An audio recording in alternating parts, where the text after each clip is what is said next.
Nothing I can say can prepare you for this, so yeah, roll the intro.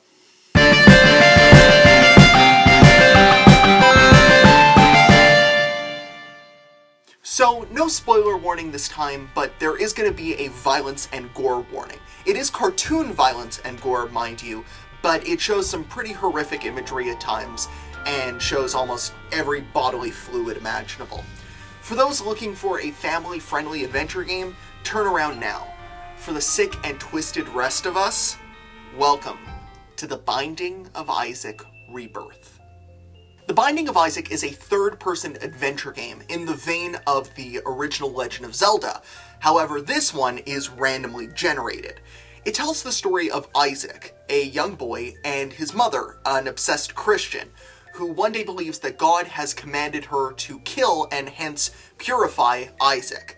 If this sounds familiar, if a little creepy, it's because it's a retelling of the Bible story of Abraham and Isaac. However, things go a little differently here. Isaac escapes to his basement, where there are a myriad of terrifying and nightmarish creatures that he has to fight off to survive. And by fight off, I mean cry on. As mentioned, these enemies aren't the standard fare of video games. Bloody chunks of meat, worms with human faces, blood-vomiting things. And I mean, what other game can you be attacked by a giant, sentient pile of feces as a boss?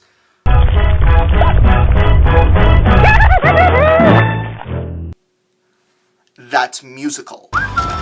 I am the great mighty Pooh. Point taken. Hey, put that on the list for the show. No, I don't care if it's an old game, I want it on the show. No, don't you sass me again! Now let's talk gameplay. Progression in the game is made through individual dungeons. The player guides a crying Isaac through room after room of deadly enemies and traps, all while collecting items to aid him in his quest.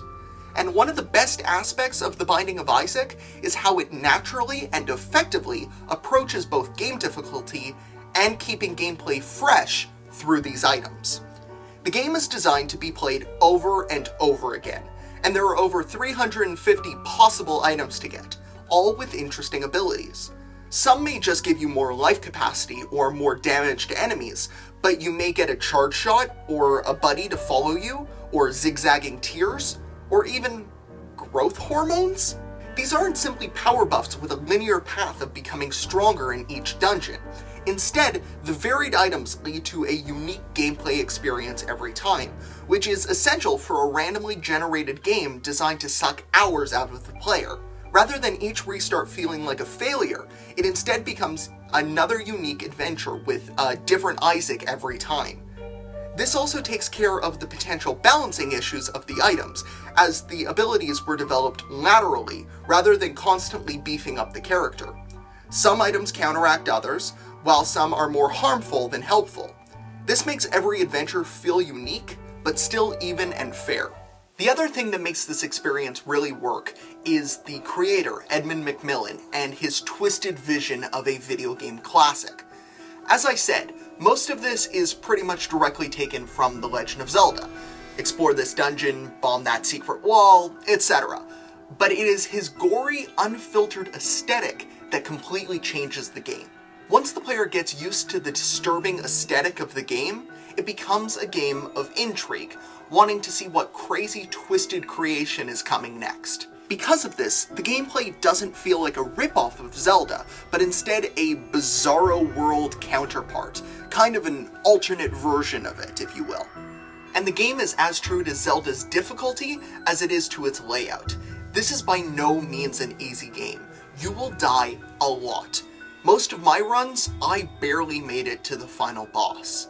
But this is a game designed to be mastered, with subtle hints to secret shops, new areas, and eventually, a whole new main campaign. It is designed for you to get better and better at its mechanics and every challenge it throws at you, until you become a master. And then it throws even harder challenges at you. This may seem like grinding to some, but for me it felt more of a methodical mastery of the many mechanics. Insert alliteration joke here. The Binding of Isaac is definitely a game I would recommend to those that long for the old days of fun dungeon crawlers, and for those who have the stomach to get past the game's art style. Many won't be able to get past its grotesque exterior, but those that do will find a rewarding and fun and challenging game that forces you to get better and better with it over time, all while keeping the randomized elements both unique and balanced. This is definitely a one more try kind of game, and it never loses that sentiment. So if you're looking for an addictive yet grotesque dungeon crawler, you're bound to pick this one up. I'll put a link to the game down in Hyrule. Thank you guys so much for watching, and I'll see you next time.